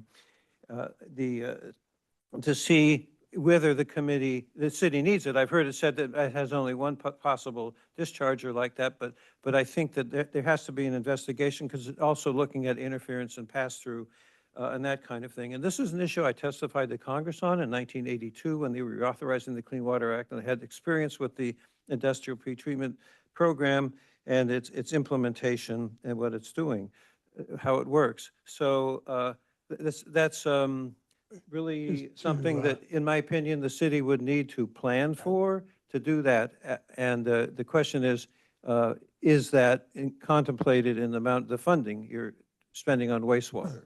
My quick answer, and she'll give you the full answer, my quick answer is no. And the law requires that. If I could clarify. Thank you. So the city no longer owns a wastewater treatment plant. And so the city is not required to undertake any such plan because it is not the operator of the wastewater treatment plant. The wastewater treatment plant is now owned and operated by the JPA, LISWA. The city is no longer now the caretaker of the SMD1 pipeline that has been returned to the county.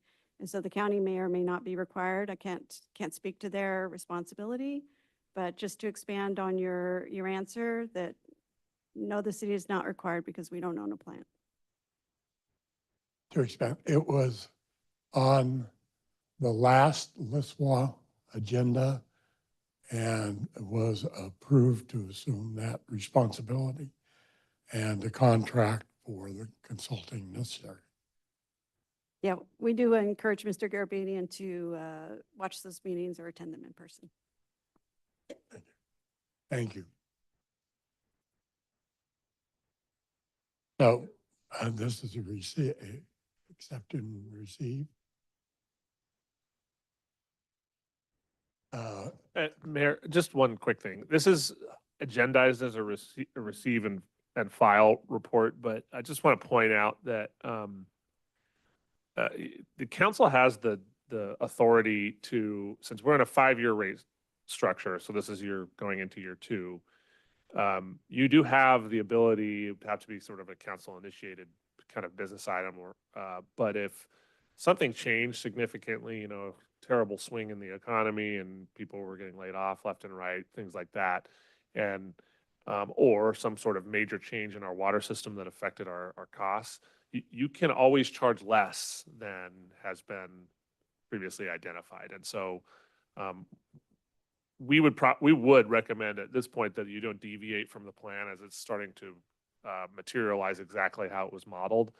But just so you know, that is an option always moving forward. Thank you.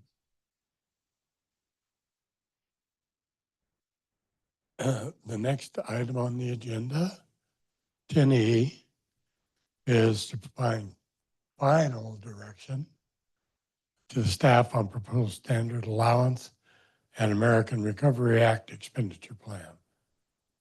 Mr. Scully. Thank you very much. And good evening.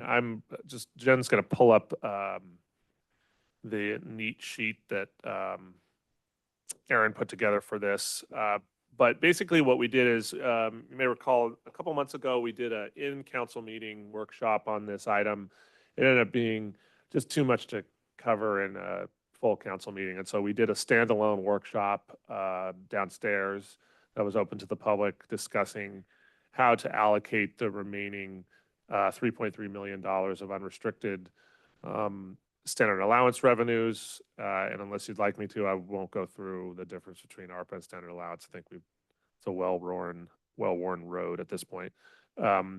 And then the restricted $1.5 million that remains in fund balance for the American Recovery Act. So we'll start with unrestricted because that's much lengthier. What you'll see here in a minute, as soon as it gets pulled up, is we took the direct feedback from City Council as to direct allocations to 3 specific organizations, and the numbers were associated with that direction at that time. For mental health support, $150,000 to Lighthouse Family Resource Center to continue the work that we had previously granted dollars for. $150,000 to Kids First, same component, and $200,000 to the Lincoln Community Foundation Endowment, which, if you'd like, at the end of the presentation, I can explain for the members of the public what that organization is and what that endowment is for. So what those are all plugged into the plan here. What's not, what hadn't been discussed yet that came after your workshop is a very interesting opportunity for a new nonprofit that is operating here in Lincoln, that is the Light of Restoration. And they are a nonprofit that provides counseling and family support services for domestic violence situations, both pre-adjudication and post required classes that may be issued through the court system. They primarily work with our Hispanic community, though I don't think they're only for that community, but that's their primary purpose at this moment. And they have been operating sort of satellite. They operate, I believe they probably operate to some degree out of the Women's Club on certain days. And then they do in-home visits. And their pitch was, hey, we're a Lincoln nonprofit, and we'd like to establish our own office, counseling office here in Lincoln to serve our community. That would provide a safe place for people to come and deal with what's a pretty scary issue. And so we would recommend that council consider an allocation. Just today, we started with a sort of rough number of 50,000. Just this morning, they sent us an updated budget sheet and asked council to consider a $100,000 commitment, which basically in the budget document they provided, and it would be provided to you in a separate action down the road. So whether or not you allocate that tonight is will be decided again when we bring you the agreements. But they're basically going to have enough funds to start an office, outfitted appropriately, hire a couple of folks internally to run the nonprofit business, and that will basically help them for about a year to really get their feet under their legs and figure out their business model. Okay, moving on. We talked about Lincoln Community Foundation Endowment. The second one that came up post discussion of council was whether it would be prudent to set aside some funds for the 4th of July event that happens every year in Lincoln. We have some members of that organization here this evening, and I think what I can say is that it's a challenge every year to raise enough funds to pull off what is always kind of a growing event. And that's not their fault. It's not anyone's fault. It's just the reality that things get more expensive over time, and the event has become, progressively larger. So the idea would be that those funds are held in the event that they have years where fundraising comes up short or there's some unanticipated expense that puts the event at risk. And because the reality is the alternative is if they come up short, the city will likely receive requests to fill the gap anyway. Moving on, the public safety technology investment, there's $450,000 programmed for that. Less than half of that is for the Emergency Operations Center, which was discussed at your workshop. The additional feedback since that time was that our police officers wear a specific type of body-worn camera that is aged, and most departments are going to a newer, more modern company and model that is becoming kind of the standard in law enforcement. And so I and the chief think it's a worthwhile investment, just given how important that particular piece of technology has become to law enforcement. We'll be giving you a full presentation on it at some point, but it's a significant upgrade over what we're using currently. The fourth bucket rather is planning updates. This is kind of a blanket amount that we want to help cover the shortfall we see coming from the budget cuts at the state level in our Green Means Go grant for the downtown plan. So we will make sure we can continue forward with the plan to the fullest extent, regardless of what state funding looks like, although most recently it was pretty clear that it was going to be about half of our allocation.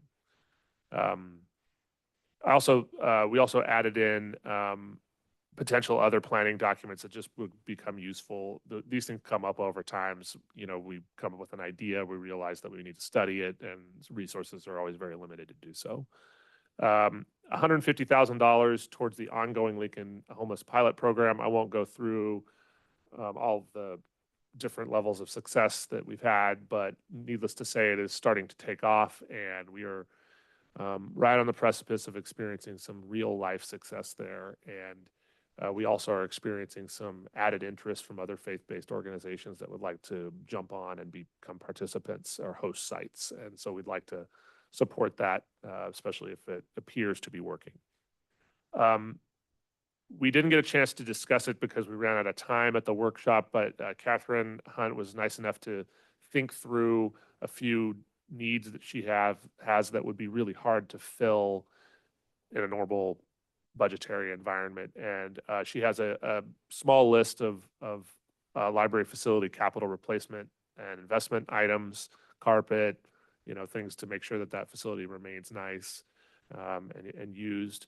And then the second one is a really neat idea, which is this idea of a pop-up library or a couple, where essentially we would go acquire some type of larger vehicle, a Sprinter van or something like that, and Catherine or her staff would program pop-up libraries throughout the community on a kind of interval basis, so that folks that either have trouble getting down to 12 Bridges or just would prefer to walk down the street to the park we're hosting it at, or the school, or wherever we may be, can go there. Apparently that's something that's happening a lot in other jurisdictions. And then the other portion of that was literacy program support, which she spoke to earlier this evening. The next bucket is civic amenities. This is split into 4 categories, and we specifically, aside from a few of the criteria that we knew were going to be, we knew the exact dollar amount, we chose not to list those to retain a little flexibility in how we administer that. Again, most of these purchases or contracts of anything over $100,000 is going to come to you anyway, and so you'll see them.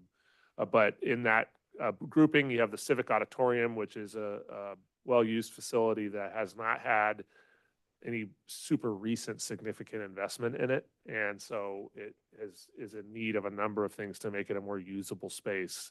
Not the least of which is the upstairs, which is kind of full of asbestos and could use some fixing so that it could become usable yet again. Support toward public art projects, support toward public art programs, and potential Carnegie Library investments. And I know that's a loaded topic, especially the last one. I don't know what that means yet, but we never have funds to spend on that building. And this is a super rarity. And so I think it may provide us a little bit of a kick in the rear end to get some kind of investment scoped and done there.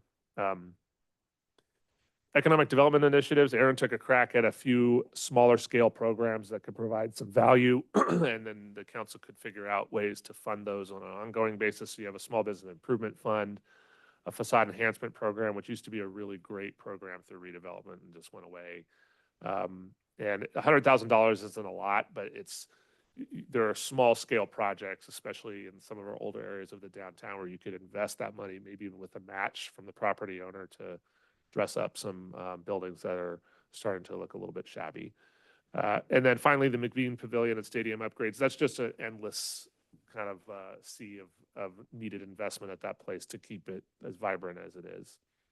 And then we're proposing to hold back $600,000 in standard allowance reserve, so that some of these items will come in less expensive than we anticipated, and some of them will come in more expensive. And then I suspect over the remainder of this term, there will be other ideas that come up, and we will still have some funds in the bank to be able to do these special things that you wouldn't otherwise be able to do, which was the absolute specific direction the council gave. Do not spend on things that we do every day. If you can't do it on things we absolutely otherwise couldn't afford. And then finally, we'll just touch on the restricted funds. Again, these are what we would call true ARPA dollars and need to be spent only on specific categories, and there's reporting requirements associated with them. So we're very careful about how we're proposing. So we only have two projects. One is a fiber master plan. We discussed that at the workshop. It's a really great opportunity for investment in technology and infrastructure in our community, and in a way, if we do it correctly, can actually become a revenue generator for the city over time. And in addition to that, as was discussed, once the plan is complete, this plan doesn't just map out how you're going to put in your fiber optics. It actually delivers you construction-ready, bid-ready documents to have somebody come in and do the work for you. So it's more than just a plan that sits on your shelf. And then finally, we don't have it defined yet, but we would recommend that the remainder of the balance of the restricted fund go to a public works project, and specifically a storm infrastructure project and or study, because we do not collect any revenue for storm. Some cities have a small storm fee they charge on utility bills. Most of those funds come either from streets dollars that we get where we're dealing with a streets problem, but there's a storm that's adjacent to it, so we could solve that, or a general fund expense. So this gives us opportunity to address maybe a very serious problem that we may have in certain areas of town with dollars we wouldn't have otherwise. A good example being the big hole that we showed you the picture of a couple months ago that was created from faulty storm drain pipe. And so that would be our recommendation for the remainder of your plan. And I think, we're going to be creating some media as we start to roll out some of these new programs that not only shows what we're going to do with the remainder of the funds for the community, but also we've been talking with Aaron about doing kind of a retrospective on how the first allocation of those dollars was used, because it was used in so many different areas, and we kind of just did the work and then moved on to the next thing. And we didn't really spend much time celebrating some of the interesting things that happened as a result of it. So that's all I've got for you. And I'd be happy to answer any questions if you have any. Any question? One question. On the light of restoration bucket, did I hear you right? That says if council agrees to give them 50, then there's a possibility of coming back and giving them more later? Or are we talking about giving them 100 now, and then where would the other 50 come from? You can, if the council directed so you wanted to bump their allocation to $100,000, we would just recommend you take it out of standard allowance reserve, which would make your reserve The reserve, 550. yeah. Well, that would be my desire. If the rest of the council agrees to that, I think they're doing really great work, and that would really help them get started. So And it- I'm happy with the 50,000, but if the council would agree, I would like to do the 100. Either way works for us. So if you directed that, we would throw it in. If you didn't, what we could do is, so the council could have a discussion about it, and you could, since I know this is a new nonprofit, you could look at it. We could bring you alternative options when you review their agreement that says, here's how we would spend the 50, and here's how we would spend if you upped us to 100. Either way. So here's my concern there, and I'm okay with the 50. We had lengthy discussions with the other two, Kids First and Lighthouse, about how that environment has shifted on them. And they're going to have to retool their organizations if they're going to survive. And I think there's some question as to whether they both survive or not. So in light of that, what we're talking about here, no pun intended, is standing up a new organization in that questionable environment. So I'm a little concerned about that. I don't have any doubts about the good that they can do in the community, but we're talking about new hires, new furniture, new space, literally standing up a whole new organization. And so I have some concerns about the viability Well, of that that's in this environment. completely reasonable. Sean could probably speak to that because he actually met with them. If I'm not mistaken, I don't think that they are hiring anybody. They already have their team in place, that people that are from, so it's their church created another nonprofit. So this is not their church, but they have a woman who's a social worker, and they have a couple of people that are already doing the work, that I don't think they're hiring anybody else. Is that correct, Sean? They're- They the- just need the building. Well, the budget they sent this morning said that they were going to, some of the revenues, and actually they asked that question specifically. Can these revenues be used for staffing and Okay. salaries, which is, I don't want to speak for them, but my understanding is almost completely what the Lighthouse and Kids First are using their revenues for. So Light of Restoration has said, look, we want to outfit an office, we want to lease an office. And then this morning, when they sent over sort of the pretty comprehensive budget, there are two kind of what I would call administrative or secretarial positions that they wanted us to sort of run Oh, the gotcha. office. They don't have, what we noticed, Nita and I, is that they do not have salaries programmed within this grant request for the positions that are providing the actual service. So the counselors, the manager, you know, et cetera. As to the revenue part, which I think is a good point, my understanding is that it's very different than the revenue streams that Lighthouse and Kids First were dependent on, because the vast majority of the resources, I suspect they're paid for, don't know this, I suspect, come as a result of required court orders for individuals that have been convicted or pled to a domestic violence charge, which is, you know, it's common that the courts require them to go to some type of, you know, counseling or training moving forward. And so I don't see that probably has changed for them, because the Lighthouse and Kids First are dependent primarily on this fairly complex insurance reimbursement system that they work through the county with. And Nita worked in that field for a long time, so she's probably better to speak to that. Yeah, so that's correct, that Light of the Restoration, they're not part of they're not caught up in the whole CalAIM reform like Kids First and Lighthouse are, because that's not their current client base. That's not their primary revenue driver. Sean was indicating that it's mostly kind of that court ordered, and also they're providing educational systems for educational programs. So we haven't like delved deep into where their financiers are coming from, but my impression is that it's more private insurance and cash based than it is related to that the money's coming from the state or federal. Yep, that's correct.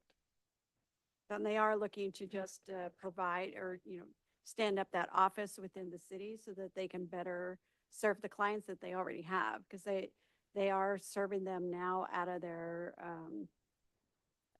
satellite location at the Women's Club and also in home visits. And they're looking for more of a professional experience for their clients. Satellite location at the So Women's they Club. offer How's that work? services out of the Women's, They rent the Women's Club.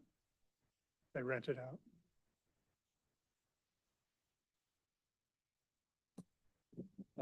I would support the additional, the 100, because they're such a small organization already, that it would allow, in my mind, it would allow them the ability to grow in a way that they could, with help from other, like the Lincoln Community Foundation, to give them, you know, ideas and support on how to scale it to better serve this part of our community, and without having to worry about, okay, well, what do we need to do for fundraising, things like that. So it gives them a little bit more room to grow into that, in my mind. And I did specifically ask the question, knowing that council would be interested, what's the longevity of this? You know, where is the money going into a hole and never coming back? And that they said that they would continue to utilize funds from corporate sponsors, private insurance, other donations and fundraisers that they put on now in order to keep this program going. But they're looking for this kind of initial influx of cash that would help them, like Sean said, you know, get up on their feet with a more permanent location in the city. So if we were to stick with the 50,000 for now, John comes back with options that we can take a deeper dive into. With the 50,000, would they have the ability to stand up the office as they wish? Yeah, for 6 months. The 100,000 will get them for 12 months. 50,000 would get them 6 months. I'd be a Perhaps you- bit more comfortable going with the 50, having some continuing discussion. And if they're as successful as I hope they are, then then coming back in with additional funds. You could even structure it such that when we bring in the agreement that it leaves them the opportunity to come back and request an additional 50,000, after a 6-month I'd period or actually love something. to hear a report out and Yeah. hear those Yeah. successes. Yep, I'd agree with that. Yeah, that's totally fine. I'll just say, yeah, thanks, Paul. I really appreciate that. That it's really interesting because, we all know the work that Lighthouse does and Kids First, and like I see Kids First stuff all the time, being on the board. But what's really interesting about this is like I've actually met some of these families and some of these men where their lives are completely changed and they are providing for their families and they are caring for their wives. It's pretty phenomenal. And so I'm blessed that we're able to help them. So, yeah. I think that's great. I'm unfamiliar Yeah, with them no, myself, yeah, and so yeah. I think most of the public would be as well.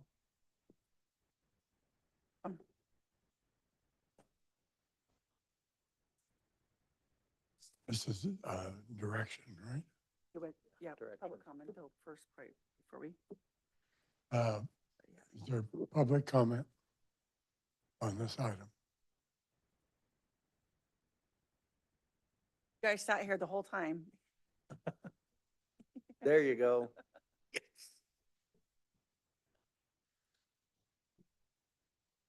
Good evening.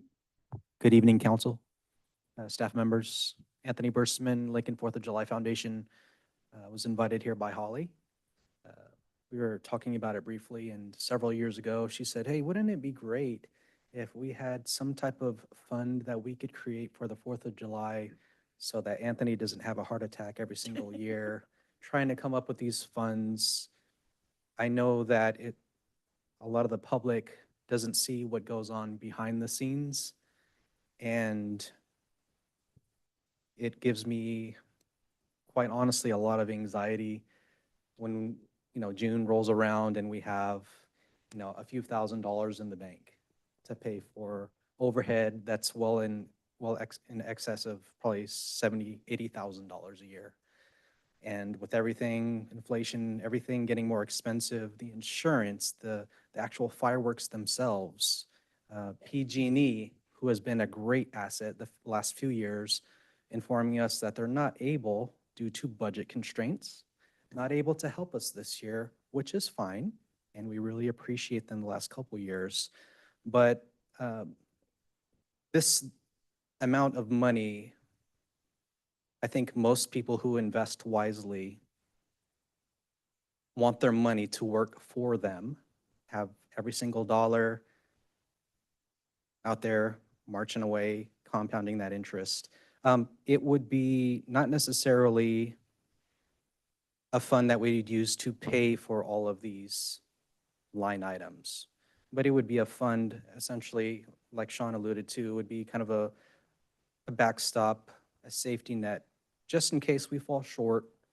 We will still continue to fundraise. We will still continue to have all those types of activities and have our community support probably the largest event, I believe, in the city today. So I really thank you for your consideration.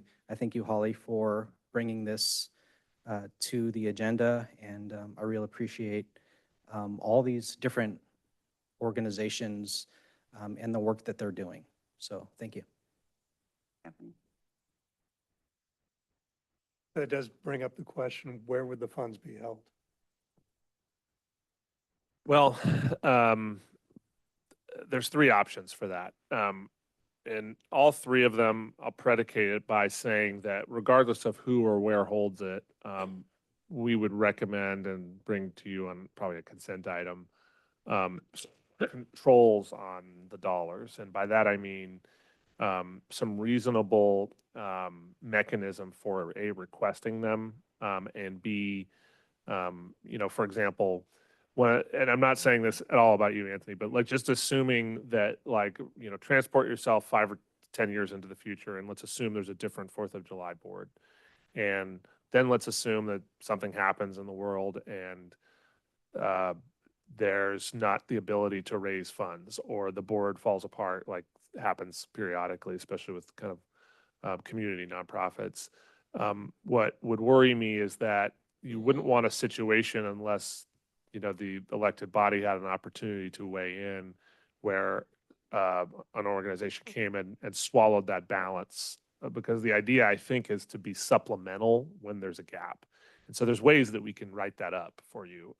For example, you could say something like you can never request more than 1/5 of the balance, you know, that exists, or and it needs to be justified and related to an expense related to the actual event that day. Things like that that just kind of create reasonable controls that I don't think that anyone would really have a problem with. So that said, you could do it in 3 separate ways. You could allocate it to directly to the nonprofit, although that limits your control. You can only have contractual control, and we don't monitor those. We did discuss giving it to a holding entity like a Lincoln Community Foundation or some other such agency that acts as the accountant for the funds. Still same access for the 4th of July, no difference. Or alternatively, the final option would be the city holds it in a standalone account and we receive requests, and we'll have that policy adopted by city council, so it won't require council action unless requested or something like that, and we would receive that justification, then issue the check. So any manner of them, and you know, we could actually write up the procedures, and you don't have to make that decision tonight, and then you could decide at some other time how you want it held. So just for clarification, so we're all on the same page and we're all thinking the same thing. That money will go wherever it gets. My desire, I told Sean this, that I would rather the city hold it for them. That way, who's ever on council, I hesitate, and this is not a criticism against Lincoln Community Foundation because great people running it right now, but I hesitate to put it in the hands of another nonprofit and have the Lincoln or the 4th of July Foundation have to go through that, you know, another board. I just can foresee problems with that down the road where they start to think it's their money or whatever. And I'm not saying Chris and them would do that now, but I just don't want to see that happen. I would rather the city hold it and invest it to the best of our ability. And then at the end of that year, whatever the interest, so the foundation has free access to the interest. And then whatever, if there ever is a need to ask for parts of the balance, then they have to come ask for that. I mean, they could request the interest as well, but my idea of the endowment was that whatever interest is created that year, they get to use that, but they can't touch the balance unless there's a reason and they have permission from council. No? So I think that's the details Yes. that we don't have to decide No, we tonight. don't. I'm just throwing it out there that my thought I would rather the city hold it, and that's kind of the parameters. So within those two, I think I lean towards agreeing with you on the city holding it. My hesitation is this: that's exactly what the Community Foundation was set up for and endowed by the city to do, is that type of thing. And if there were a separate standalone fund within the Community Foundation, the city could monitor. That's agreeable to me as well. So it's the details but as far as the funding and what I see as bridge funding for the difficult years, I'm very supportive of that. Thank you. I appreciate that.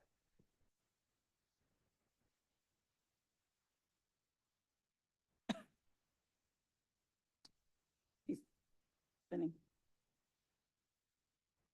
I don't think the city ought to be in the business of establishing annuities, foundations. Accounting for them. I think that there are all kinds of third parties we look at. I like the concept. I absolutely agree with the concept of working off of an investment fund using the interest as a portion for every year if you want to, or let it grow. But I would not want to pop it back. Also, another problem with the city, to a city council every time somebody gets in trouble. Which You is know? kind of what we do right now, quite honestly, Correct. right? Yeah, I don't think it changes a whole lot. So I'd like to see the options, preferably for third party Yeah, that's fair. holder. I just only say that because, and I get what you're saying, Dan, but I just want to make sure that down the road, the Fourth of July Foundation is not stranglehold by another entity that's holding their money, and so, but I understand what you're saying. You know, That's fair. we could probably write, I'll think about that a little bit, but I'm sure that there's a way that we could contractually create a scenario where it cannot be reasonably withheld. And then we'll also do a little bit of math before we come back next time in terms of Yeah. investment yield, because what I will say, and this is just the truth, our ability, because of the rules that we have to operate under in an investment world, the government code and GASB requires very conservative, That's a good point. We want them to earn as much as they yeah, possibly can. very That's a good point. liquid investments. And our, Lincoln Community Foundation, from what they tell me, actually does pretty decent in terms of their return. I think they average on over 5 to 7% every year. And there's a lot of fiduciary Yeah, companies sure. right here in Lincoln. Yep. Besides a couple of foundations. Yep. And you're right about the return that they're able to garner. So, Yeah, I didn't think about that. That's a good point. okay.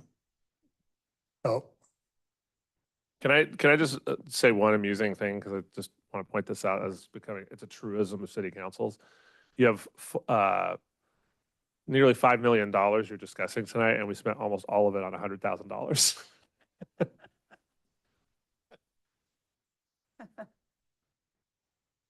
That's because everything else was so well fleshed out. Yes. Well, but I also think that, and this will be my last comment on it, I think that we spend a lot of time talking about this because it is an issue all the time, but because this event is very special to Lincoln and it needs to be done right. And we need to value this and take care of it. So yes, they fundraise, they work their booties off every year to make it happen. But this is something that, and you ask anybody, this is what makes Lincoln Lincoln. And so, of course, we're going to spend the majority of time talking about this item because it is what it is, So, yeah. But thank you for all your hard work on putting this together. I'm very excited about this plan. so we need to provide direction. And I think you have it. And the direction, other than the slide, is the additional information on the new, Light of Restoration. yeah, the new group. And then the $100,000 on the chart's fine for 4th of July, but we need the implementation discussion, Got it. right? Yep, Everybody correct. agree with that? Run with that. Yes, sir. Next item on the agenda, city manager's report. Yeah, I just wanted to, on behalf of staff, I just feel like it's important to just also state what Vice Mayor said earlier, that, just offer serious condolences for Aldo's family and Richard Moore's family. Both gentlemen, at least to me personally, are extremely kind, wise, and helpful, and they'll be missed. And so I'm just going to leave it at that. Thank you. Council initiated business. No council and any committee reports. Anybody have committee reports? I haven't been on a meeting since. I got a couple of quick ones. They're quick, but they are not small things. SACOG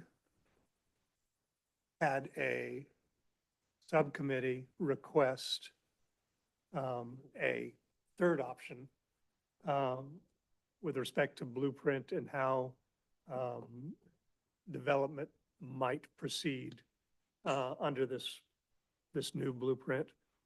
That third option was basically an infill option, which would have taken 66% of all the development that SACOG projected could be accomplished within, I believe it's a 4-year period, and assign it to infill, but more specifically, larger infill projects that almost certainly would wind up being in the larger metropolitan areas and not in areas, greenfield areas like our own.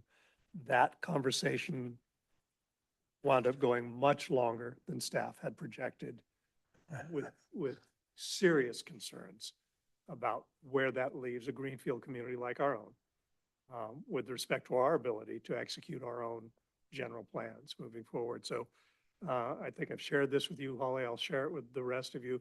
I think moving forward, whether the city and the council want to stick with the existing general plan or somehow reduce that, scale it back, whatever it might be in the future, I think it's really important that we preserve our ability to build out whatever it is we choose to build out, rather than have that somewhat stripped away by blueprint and going off to other communities that might have the resources to fight us a little harder.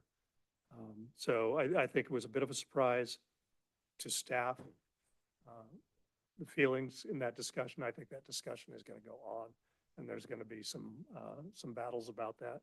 And we might need some support showing up down there. I think the good news was I had requested that the BIA, the builders, the folks who actually do these projects in all of our communities be there and not simply discussing things with staff that the board itself doesn't hear. So not only did a representative of the BIA show up, and understandably, he couldn't speak to any individual community. He represents all the builders, but expressed the much increased cost and the difficulty of infill development. And then one of the major developers in our region also stood up and said, look, if you want infill, we're willing to look at it, but that's a buzzsaw we walk into every time. It's more expensive, and typically the neighbors don't want those projects built next to them.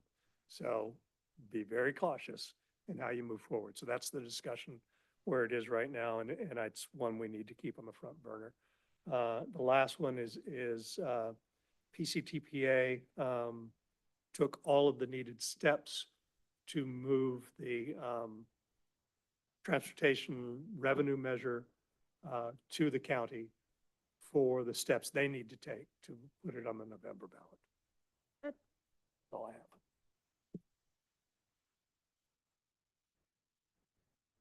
I have 3 meetings that I reported to my computer at home.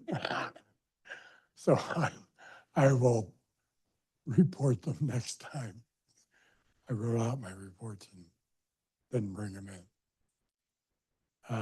Information items. No information items? Why don't we adjourn this meeting? Awesome. Thank you, everybody.